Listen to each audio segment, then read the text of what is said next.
வணக்கம் மக்களே. நம்ம தோட்டத்தில் பாருங்கள் எவ்வளோ பெரிய வாழைத்தார், கிட்டத்தட்ட 40 கிலோவுக்கு மேலே இருக்கும்.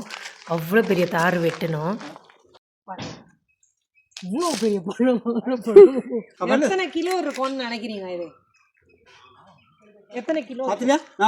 40 இருக்குமா? வெட்டுவோமா?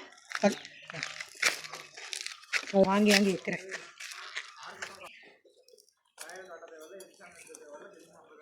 ரெண்டாக குழந்துருச்சு.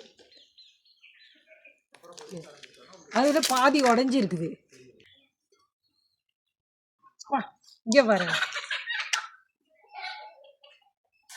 எவ்வளோ பெருசு. இருக்கிறதே சாப்பிட்டு பார்க்கலாம். அந்த மேலே இந்த தார்லலாம் செம்மையாக இருக்கும். நல்ல இது செம்ம பழம், சூப்பராக இருக்கு.